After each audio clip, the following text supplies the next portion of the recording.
大人。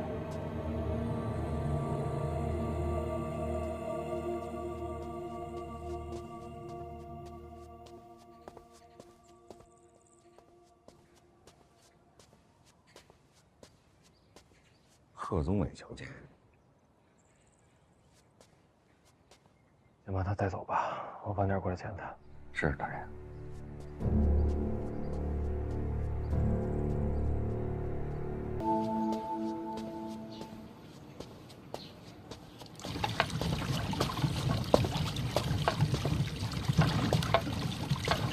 石产力，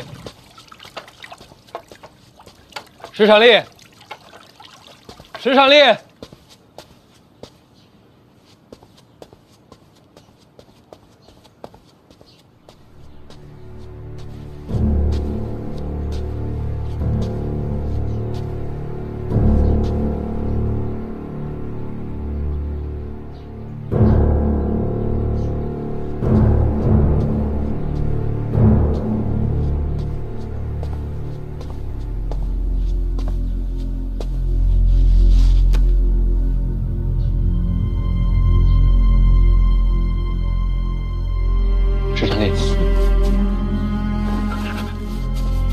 大人，报在文书上说，是天干物燥，意外起火。啊！可这不对呀，大人。天灾起火，总要有个源头。就算风大火急，也不可能一下子整个镇子都着了。就算镇子烧了，人也不会全遇难吧？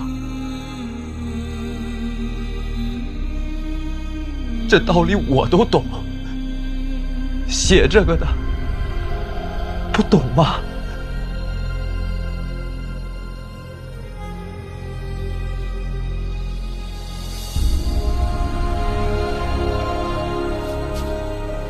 一镇子的人，这样的火，就换来这个。我人赶到的时候，镇子已经被烧尽了，一个都没留。二哥这一手也太狠了，这镇子被烧光了，走私的线也就断了，关键是可惜了那么多条人命啊！镇子没了，总要有个说法。意外失火，这就完了？我斗胆问一句：放火的人是不是有权有势啊？是谁放的火，现在还不知道，但结论没错，必定被告全状。那还能查吗？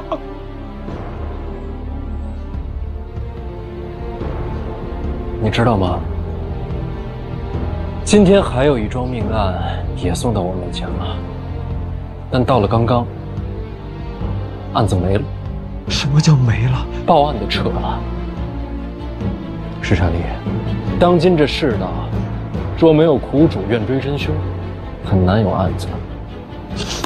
大人，我想找真凶。你会撤吗？我全家都没了，大人。我这去哪儿啊？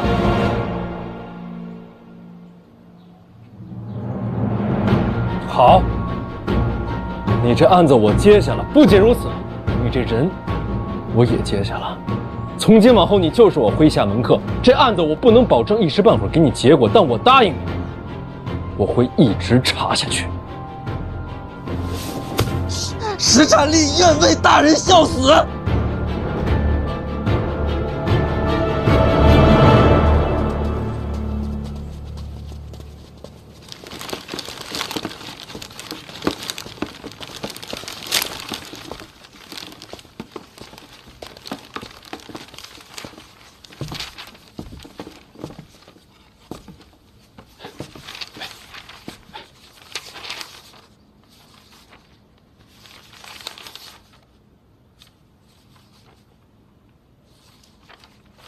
诸位前辈，在下贺宗伟，蒙圣恩拔擢，从今日起也是一名御史了，请各位前辈多多提携。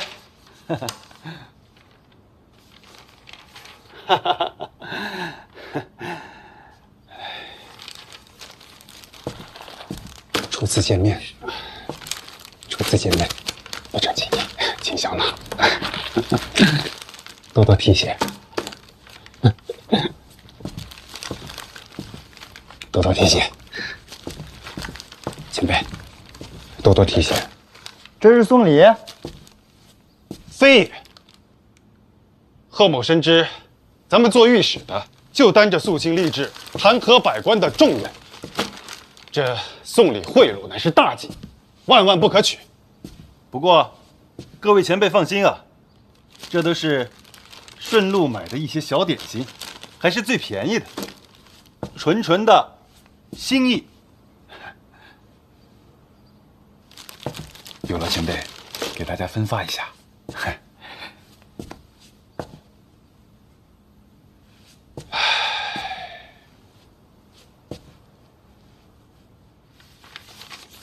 敢问前辈，这是赖明成赖前辈生前的座位吗？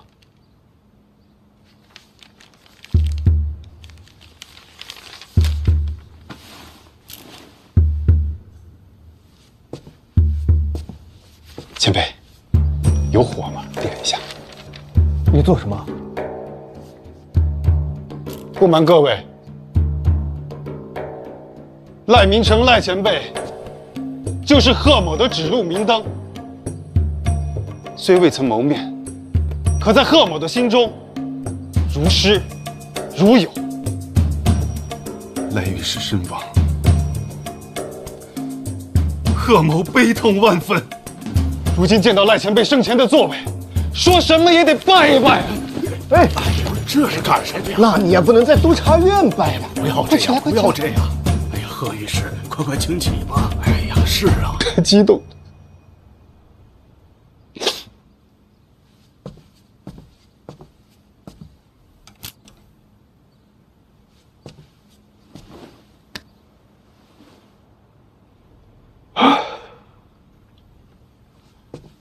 对了，贺某久为白身，只知赖御史遇难，却不知前因后果，是否有小人陷害？原来你不知道啊！赖御史遇害都是因弹劾犯嫌而起，最后奸行害他的也是此人。啊！竟然是他！我此前还登门造访过这贼子。之前不知，这不怪你。以后啊，少与他走动便是。不行，面对恶贼，岂能退让？我现在就去饭府找他理论。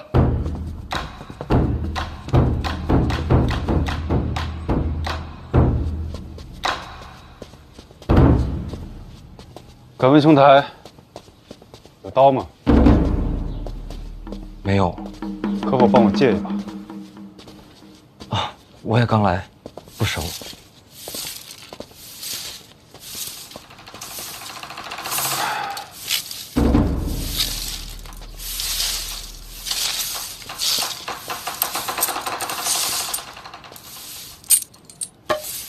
请用一下。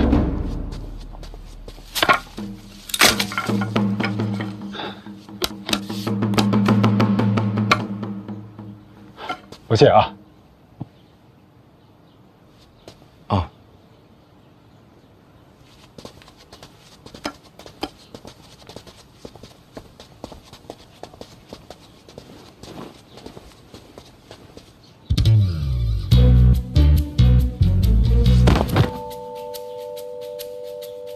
你跟他说什么了？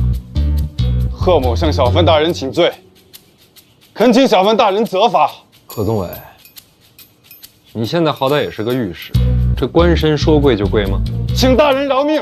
我什么时候说要你命了？大人，之前小的将春为命案送到大人府上，是实实在在的得罪了大人。大人，我的为人您是清楚的。嗯，那是真清楚。大人，论才学，大人文才经世，论官场，大人身兼数职，权势滔天；论情感，大人是我义父啊！别，没你这便宜儿子。贺宗伟，我知道你是个工具人，没打算报复你，起来滚蛋！大人，您打我一顿，解解气。要不，请手下代劳一下。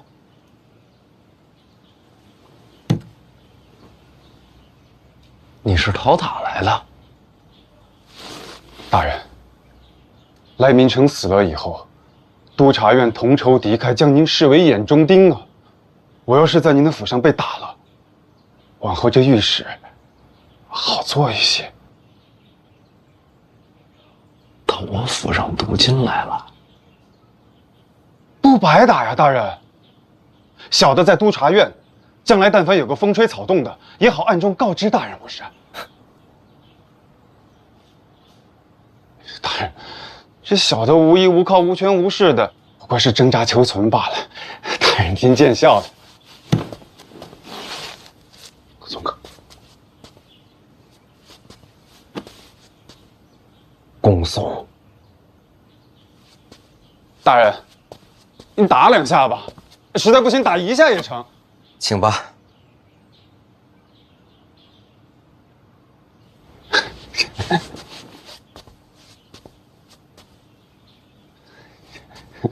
大人，仁慈。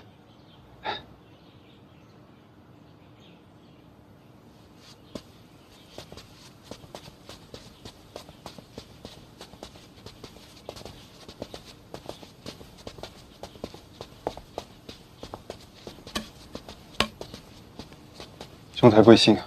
哎，不打人的啊。你是小范大人的门生？我落榜了。落榜了也好啊，入了官场不拼命，照样没有前程。还是年轻啊。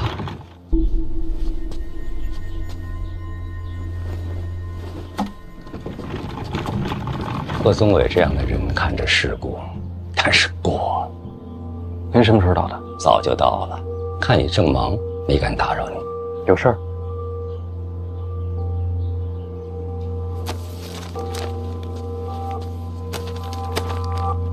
五竹先生最近来过没有？没有。听说小范大人是五竹先生的亲传弟子，若是五竹先生不在，跟小范大人过过招，也是一样的。别理他，一个武痴，总想跟五竹交手。先干正事。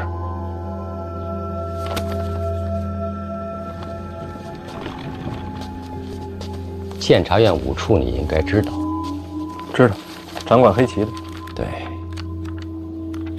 监察院黑旗一直驻守在京都城外，但是辎重粮草一直是由京都来调配，所以免不了由一处来协调。这里记载着这些年物资的调配和黑旗的调动，你仔细看一看，以后这件事你就担起来吧。这点小事您找个人说一声就行，干嘛亲自跑一趟？监察院黑旗不受军方控制，整个大清国除我之外，只有一个人能调动黑旗。陛下。对。哦，对了，听说您相要告老还乡了？是，就这2天的事儿。真快啊！人都老了。不过最近这段时间，告老还乡的不只是林香一个人。你仔细看看，多费点心，啊！走了。这就走了？忙着呢。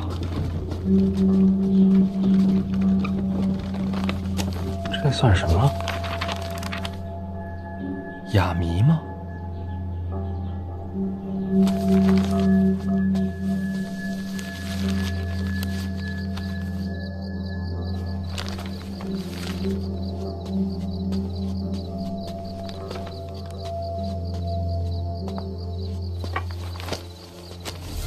大人，这么晚了，吃点夜宵吧。说这到底算什么呀？考题吗？黑棋的辎重运送都是医处负责。您是不是想太多了？不会，这里边绝对藏了别的意思。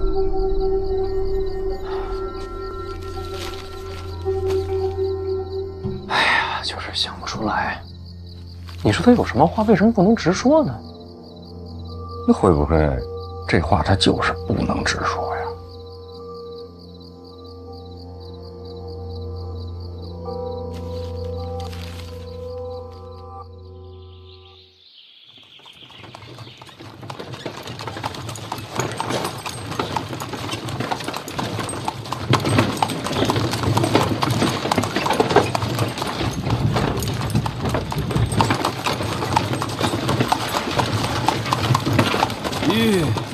师伯，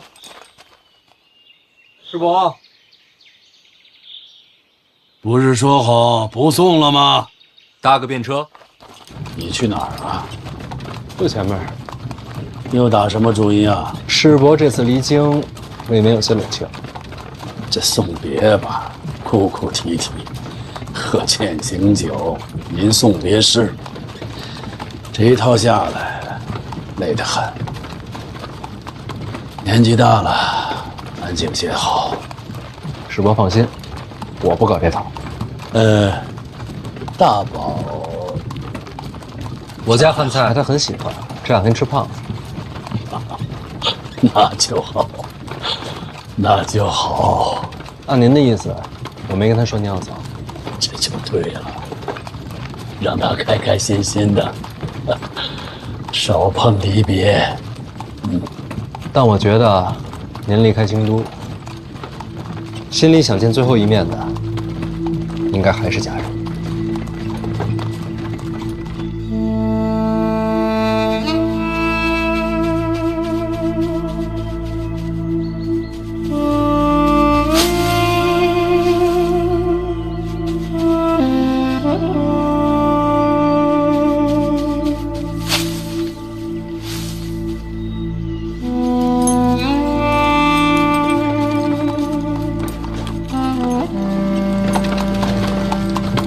劳驾停一下。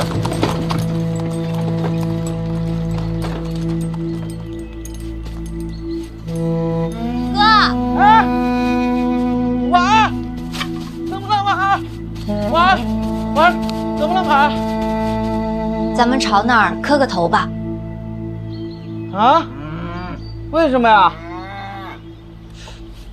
突然想磕，哥陪我磕一个。挺玩的。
我只跟大宝说是来踏青，没说别的。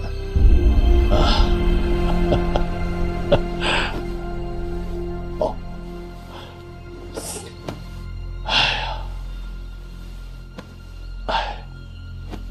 真是难为你了。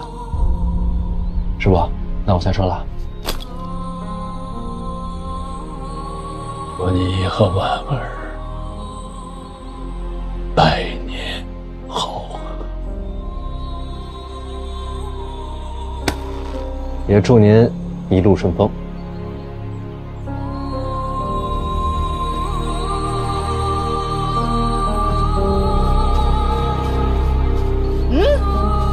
小贤贤，小贤贤，小贤贤，小贤贤，小贤贤，小贤贤，小贤贤，婉儿。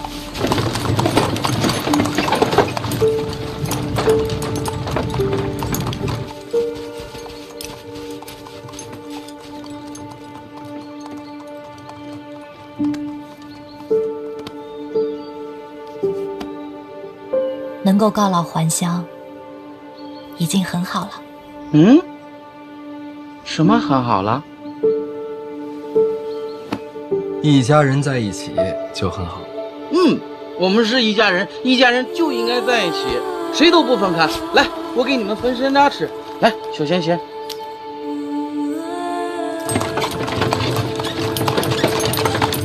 婉儿，给你。谢谢哥。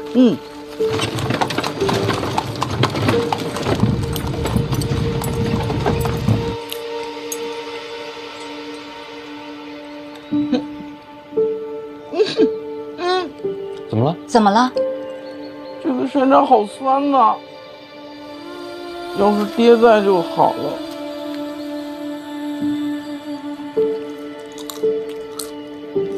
不过没关系，爹很忙的，我们还是自己玩吧，好吗？小贤贤，走，我带你去抓蝴蝶，走。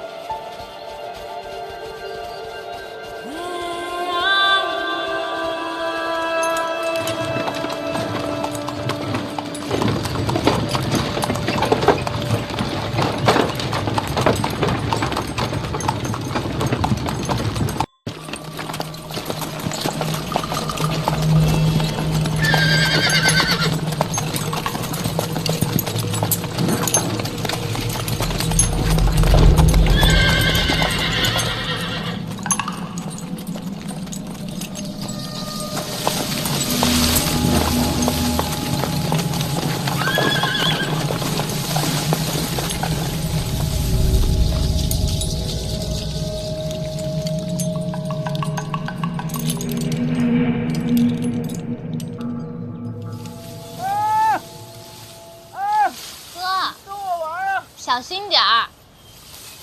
我让他跟我抓蝴蝶，他不跟我去呀！哎，你不跟我去，我去找别人玩了。哼！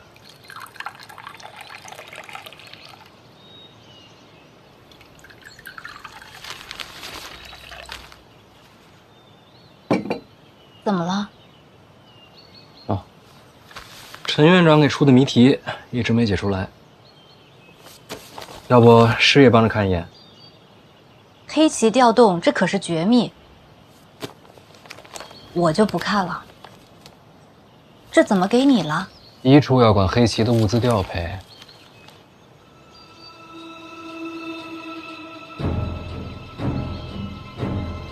你刚才说什么？黑旗调动，这可是绝密。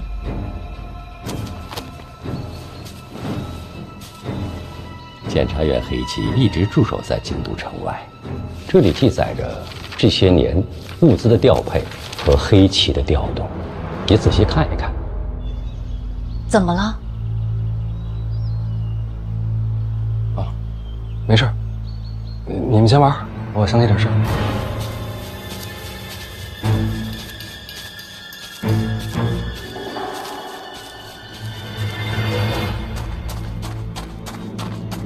王体林，哎，大人，要回去了吗？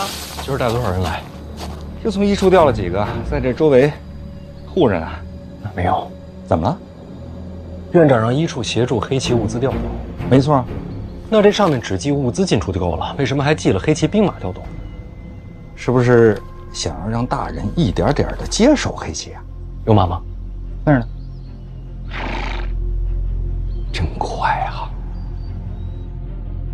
人都老了，最近这段时间，告老还乡的不只是林香一个人。最近告老还乡的重臣还有谁？最近告老还乡离京的京都府尹梅志礼，您见过呀？下手无可。听说是让马匪给劫杀了，还记得那天吗？记着。看看哪天调动。6月13呀。这还真有黑旗领命出营呢。不会吧？还有最重要的一句，监察院黑旗不受军方控制，整个大清国除我之外，只有一个人能调动黑旗。难道是这哑谜打的还真是一句废话没有？走，这样去吧。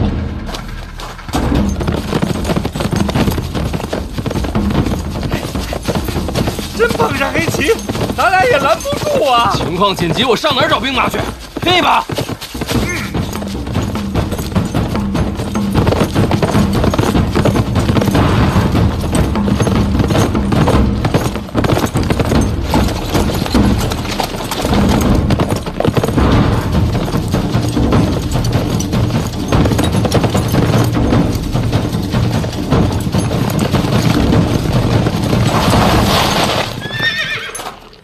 殿下，哟，这不是范闲吗？这么巧，你怎么在这儿啊？我不是领了宫中侍卫的副职吗？饶着禁军懈怠，带他们出来练练。在这儿练？陈院长安排的。禁军嘛，要凑个空日子不容易。真有他的。怎么了？殿下，掉脑袋的买卖敢不敢做？你要这么说，听着可刺激啊！可能要冲黑旗。我什么都不知道，人是你拐走。时间紧迫，来不及解释了。跟着我，这。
大家好，大家辛苦。我来介绍一下啊，这边的全是禁军，还有这一位大皇子，常年在边境领兵，好歹也是个皇子。好歹是个。还有那一位王启年。不是大人，你说我不管用的，轻功特别好，谁也追不着。各位手下到时候留情啊。又是禁军，又是皇子，再加一个轻功特别好的，不好灭口啊！要不商量一下，大家各退一步，各回各家。将来有人问起来，就拿这个说事儿，所有责任在我。有的商量吗？你是范闲，是我。身为黑旗，非受命不可出营。我既在这儿，便是领命来的。范提司应该知道，军令如山。那就是没得谈了。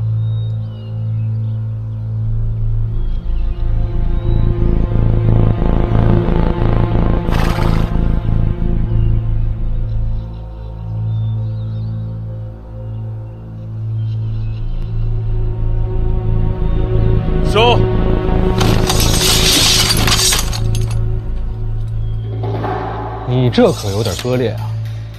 你不说各回各家吗？不是军令如山吗？黑旗隶属监察院5处，此次出营领的是5处之命。范提司于监察院内，只在院长1人之下。你的命令高过5处，所以各回各家，便是军令。多谢。哎，军令。归营。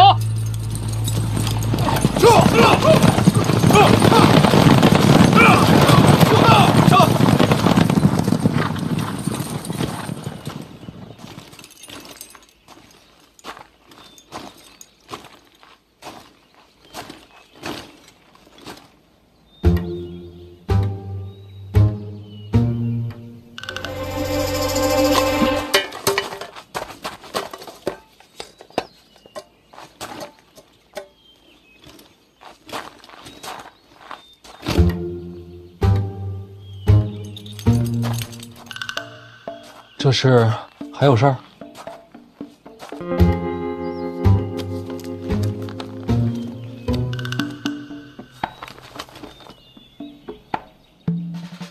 听闻提司死讯，我连夜买的。那我谢谢您。幸好是误传。要不输钱我赔你。不用。提司可方便留存墨宝。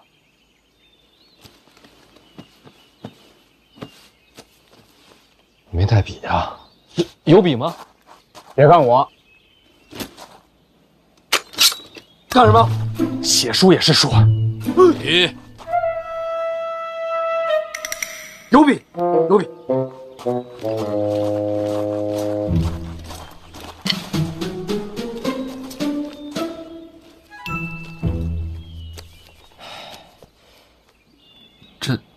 这也没有墨呀。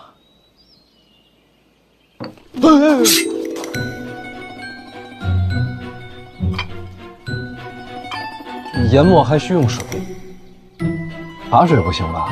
好过用血。有道理。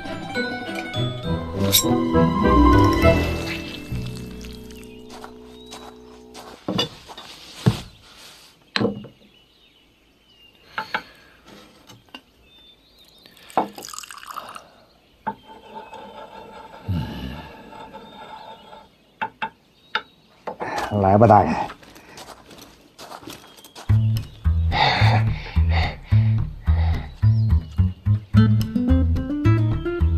二位挡光了。哦，吐一个吧。不是让你吐，是写上你的名字，表示赠签于你。甚好。贵姓啊？荆，荆棘的荆。对，好姓。名字？无名。荆无名，好名字。哎，不是无名，是没有名字。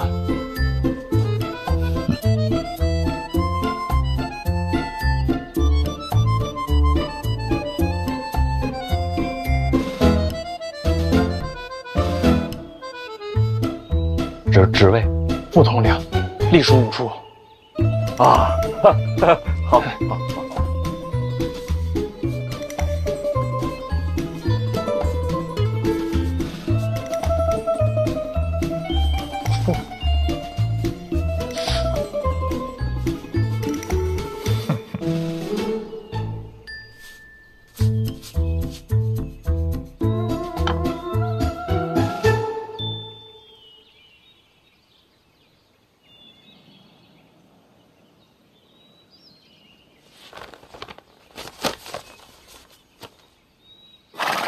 字儿不太好，你谦虚了。难怪院长说，提司落笔，鬼神一惊。多谢。荆统领喜欢读诗？不懂，但喜欢。庆国文坛积弱已久，提司横空出世，是那庆国之幸。在下即便不懂诗，也敬佩你这样的人。范提司，你活得真好。红干，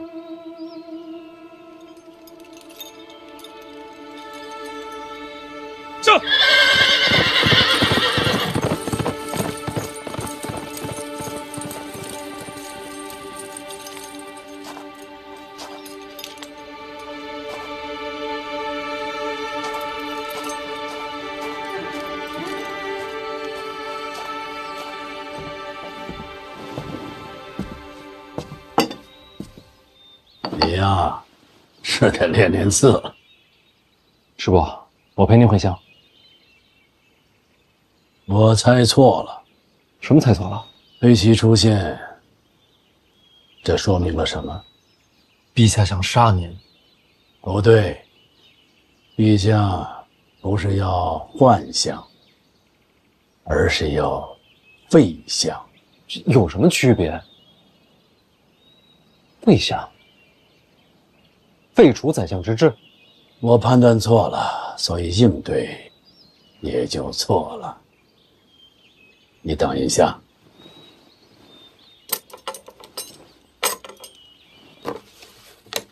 这个上面记的都是我所有的门生旧故，你把它交给陛下，然后对陛下说：我回乡后会上一奏折，严明相位之害，百官之首权位过重，若与虎狼之臣，社稷将危啊！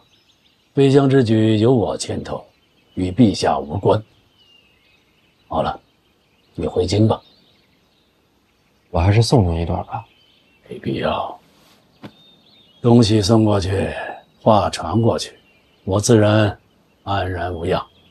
黑旗都来杀您了，不是要杀我，是提醒我。这么自信吗？这还不是杀您？我不会死的，这些下人恐怕一个都保不住。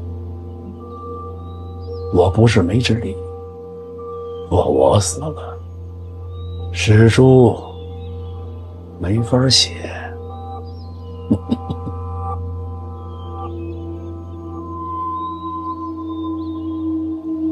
陛下真要提醒，当面说就是了，何必总这样？这还用我说吗？既是提醒，也是威胁。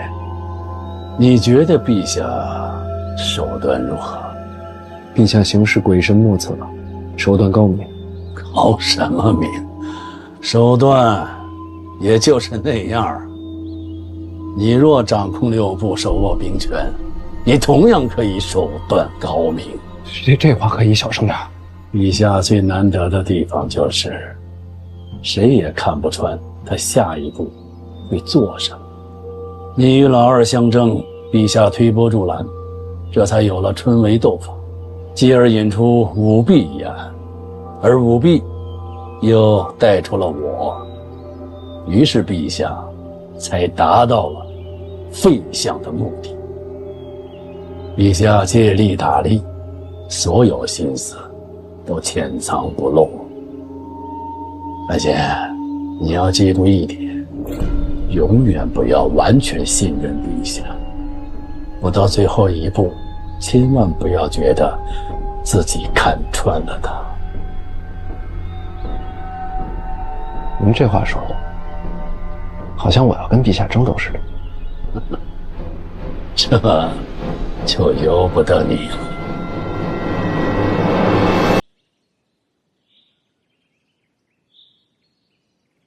是吧？别废话，在城外都送了一遍了，再送我受不了。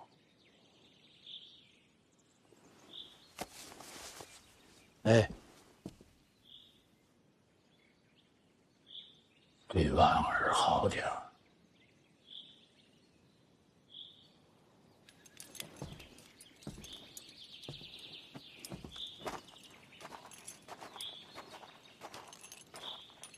这次进军出行，算我头上。我进军演练跟你有什么关系啊？演练？我最近刚想起来，进军这么些年，演练太少了些。这么下去，如何临阵啊？今日出京，不就是为了好好练一练？什么叫做千里行军，破山开刀吗？多谢。谢我什么呀？我练我的兵与范提斯何干？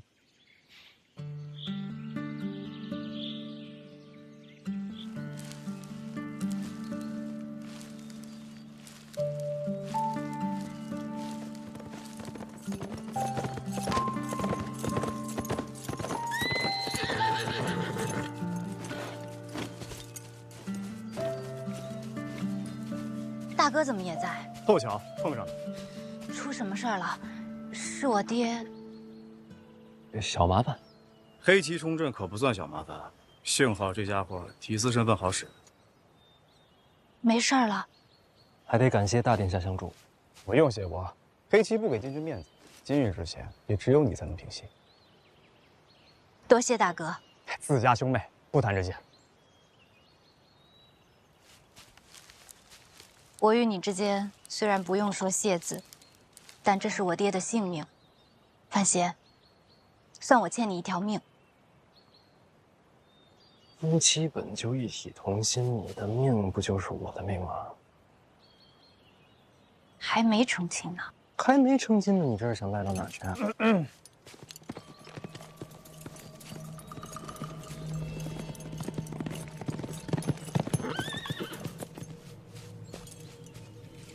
陛下口谕，宣大殿下与范闲入宫见驾。撤！这么快？父皇震怒，你就推到我身上，就说是我要送你下。不行，这是抗旨，你扛不住他。陛下旨意让林相告老还乡，别的旨意我没听过。等大宝醒了，就送他回去。放心，没事的。我跟你一起进宫。那就全完了。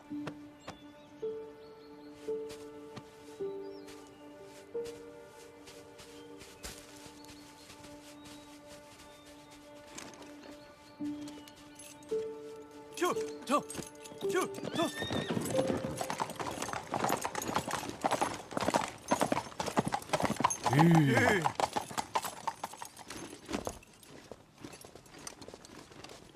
小人在此为二位引路。父皇在哪儿见我们？御书房，请。若是重罪，多少刑就会拿捏。我在殿上，那就还好。洪公公，我能吃吗？请。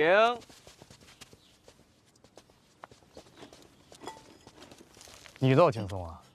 陛下真要砍我的头，我也不能当饿死鬼啊！来这儿。咱们两个鬼啊，吃饱一个得了。你想想，到底怎么说？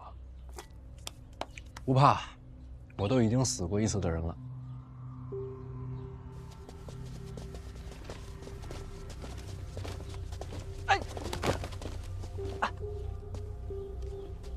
怎么了？可能是脚扭了，没事，你先走着，我给他正一下。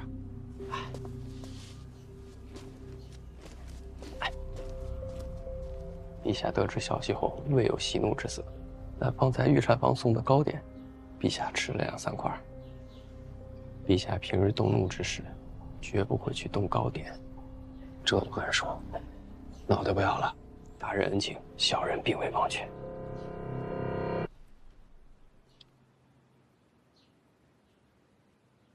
陛下，他们都候着您呢。传大皇子。是。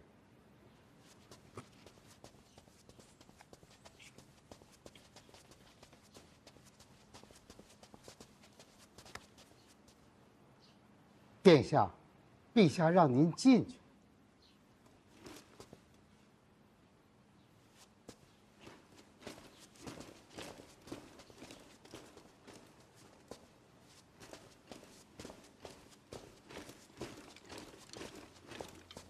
父皇，听说最近你跟范闲走得很近，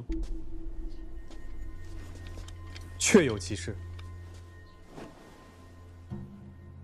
朕想问问你，你这次前来是为他求情呢，还是为自己开脱呀？儿臣想替我们俩求情。为什么替他求情？儿臣看他有些顺眼。看他有些顺眼。来，坐。坐。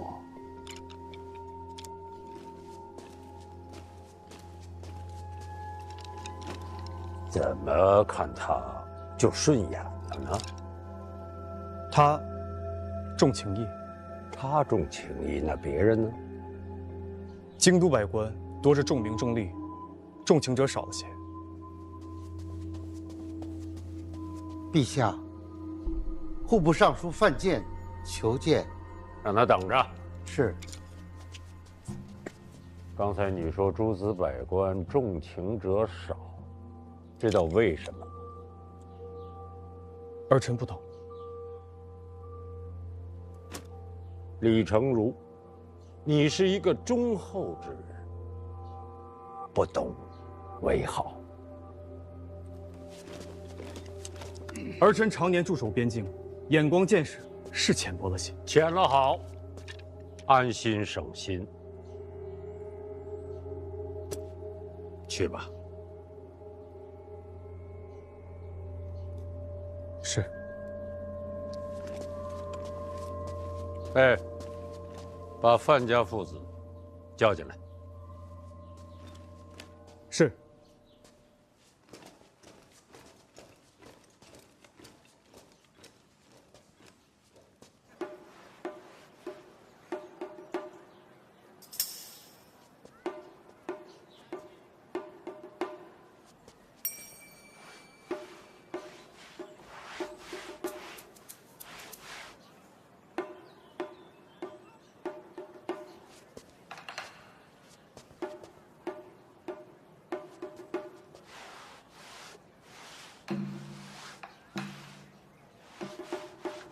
院长，行了吧？继续擦。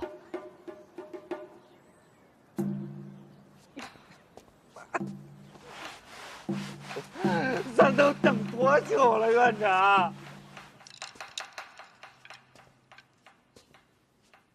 陛下，臣是来谢罪。何罪之有？擅自出京，调动黑旗。陛下，这是临相回乡之时，将麾下门生旧故的名册转交于臣，臣献于陛下。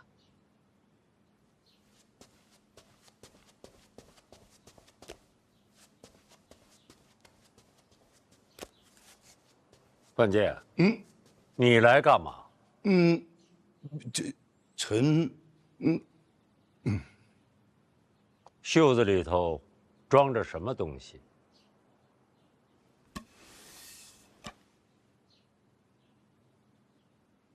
戒尺做什么用？范闲抗旨啊！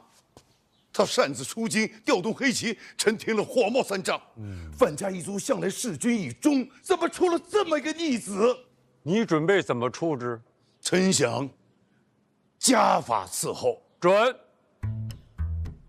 打！逆子，逆子，你气死我了！我今天一定要打死你！我今天一定要打死你！你逆子！范建，我今天不打死你，我还哪有脸见陛下？你好了，别装了。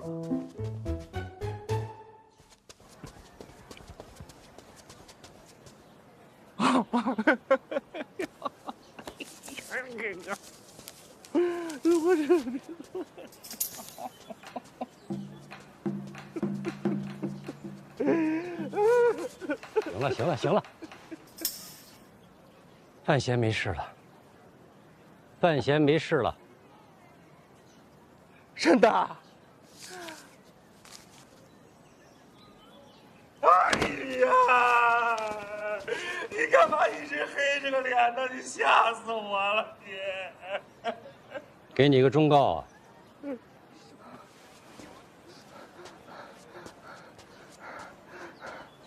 人不要太聪明了。属下记住了。那属下就回府里去等小范大人了。哎，既然来了，帮我办完事再走吧。您说。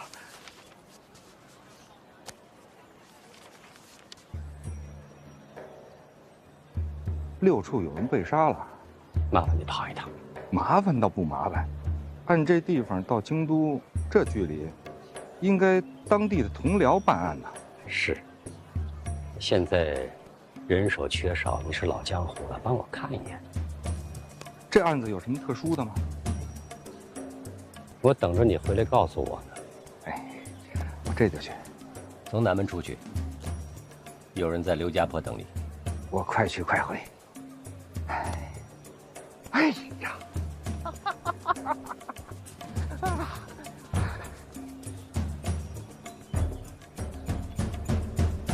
林相的事儿，朕一点都不在意。今天让你们前来，是要告诉你们一件事情。范闲，该完婚了。啥？你范闲该完婚了。我跟婉儿的婚事，你还想换一个人不成？啊，不换，就婉儿。好，3天之后完婚。3天来得及吗？从礼部拿银子，我们在事后给他补上。陛下，这不合规矩。范建、范闲，你们听好了，这桩婚事不是你们的家事，是国事。是国事，陛下英明，臣领旨。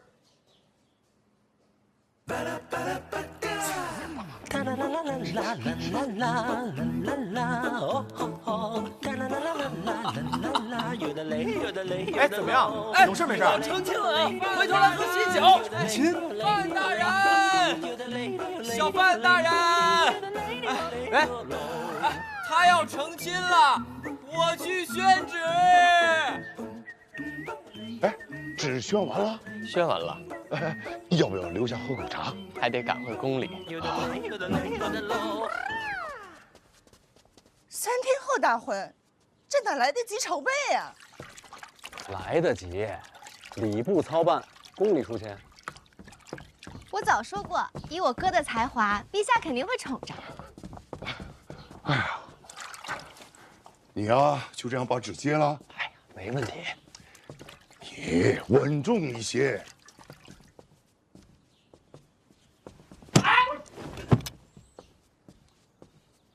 这一惊一乍的做什么？爹娘，哥姐，咱要发财了，这是无本的买卖。什么无本的买卖？听着跟劫道似的。你说这么难听啊？什么叫劫道啊？你成亲这档子事儿，可比劫道挣得多了。什么乱七八糟的？你想啊，宫里出钱，礼部操办，这咱家不就是没有本钱吗？皇恩浩荡，这是多大的荣耀啊！倒是这道理。对吧？等到那个时候，那京都这么些名流、文武百官，那不得削尖了脑袋往里钻呀？你是说人来的多，礼金就多？他想的恐怕不是人多，他想要人少。要么还得说你是我哥呢。那人少，礼金不就少吗？这都什么情况了？你还在乎那点礼金呢？不重要。礼金还不重要？资格最重要。什么资格？入席的资格呀！你想谁不想吃这顿饭呀？到时候咱这就得大办，能办多大办多大，得让北齐都能知道。但是呢，能够进范府的机会，入席的资格越少越好，越精越好。就得是那些个京都的达官显贵，要进不了咱家的门，就是臊子都出不了门。饥饿营销啊！人要来了，也不能让人家忍饥挨饿，是吧？也得好吃好喝好待遇。那请谁不请谁，不都得罪人吗？不得罪啊，咱摊开卖呀，公平公正，价高者得。就是哥发明那词儿，拍卖。咱嫂子皇家郡主够可以了吧？他要是成亲，他那几个哥哥不得来吧？太子得来吧？皇子得来吧？那满朝文武都得来呀！到时候这得炒到什么价去？人脑子打成狗脑子！这趟拍卖会必须由我来主拍，我来操控节奏。哎，你是偷偷回来的，最好别露面。那无所谓，已经都这种局面了，谁主拍都一样，姐你主拍都行，是吧？到时候这些人一来，咱们这些，哎呦哥，可能还得麻烦你，你再多娶俩，是吧？这产业一形成，这咱马上就成庆国首富了。我这辈子可就娶婉儿一个，不多娶了。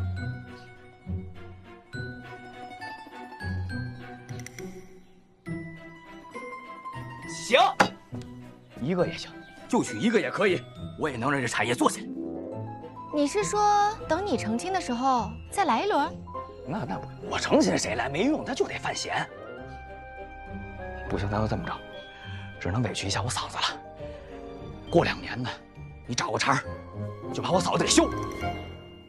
和离之后呢，咱们还能复合吗？你再成亲，咱就再办一回，再办一回又收回钱。成亲和离，成亲和离，亲离亲离，发财了！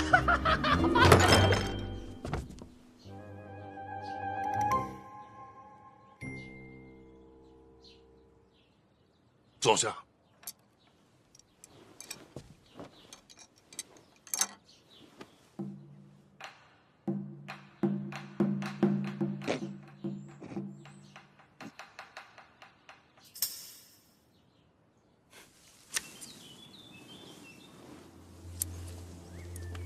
拿好，哎。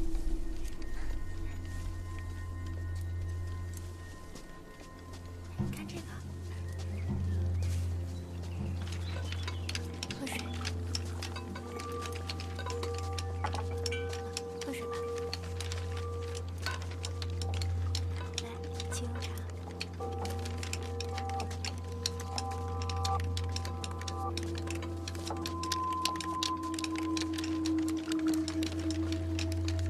喝点水吧。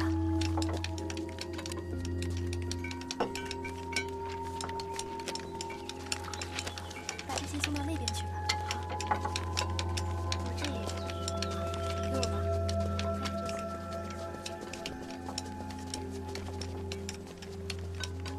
他这是去哪儿啊？如厕，如厕为何要带纸笔？宫内符旨，如厕可以，人不能闲。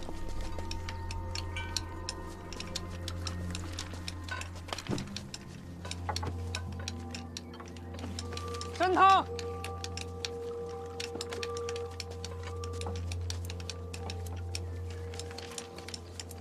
殿下在哪儿？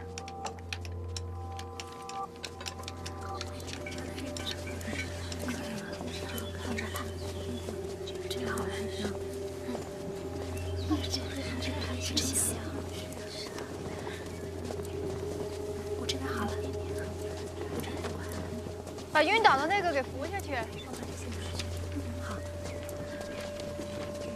给他个馍，加点辣子，让他去缓缓。我拿个馍过来。快点，快点。妈，是啊。公主，你来了。袁先生这些日子在信阳还习惯吗？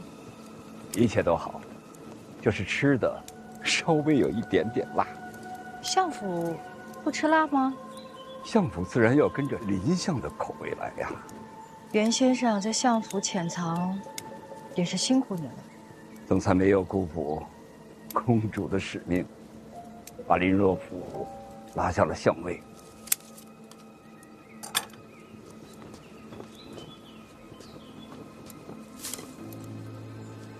他在不在那个位置跟我没什么关系，咱们这出戏都是那位在搭台，我们不过就是跟着配合。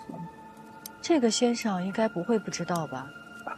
知道，但是我得装成不知道。骗人不如骗己，聪明。不敢，不敢。哦，对了，你不能吃辣是吧？过来，把先生府里的厨子都斩了，再换一批。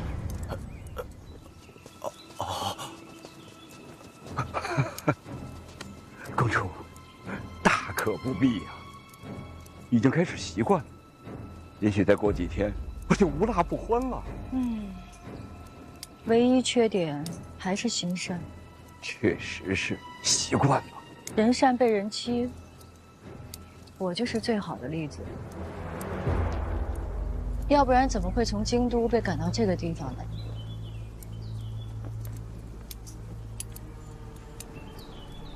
先生看我园子里这些花还艳吗？您这是？婉儿大婚，礼要备上，金石珠玉，俗气难耐，还是美一些才好。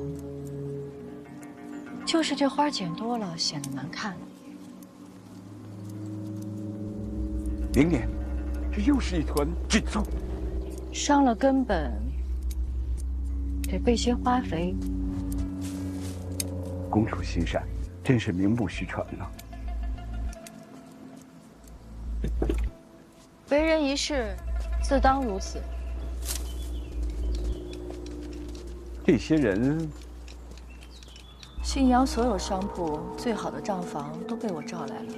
被召。大婚之后，内库交给范闲，我把所有的账目替他理清楚，也算是份贺礼吧。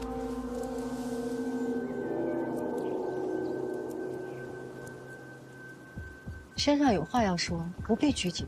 内库账目也算是机密，这些账房日后得严加训练，可别泄露出去啊！不是说了要备好花肥吗？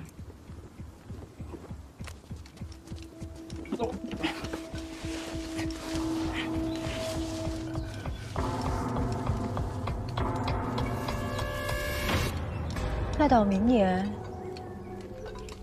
又是一团金素。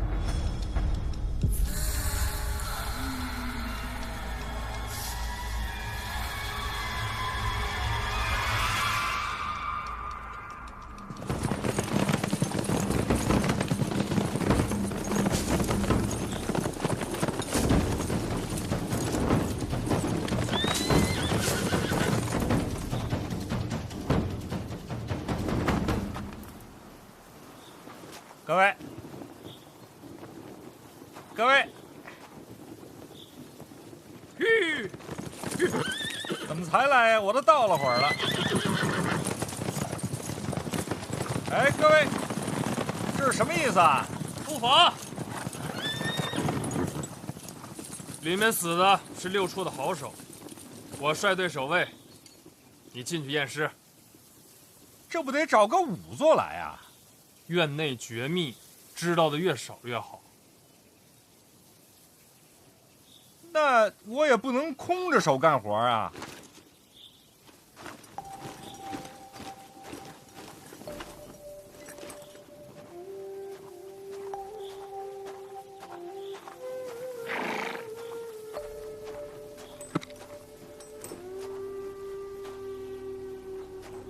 陪我一起吧。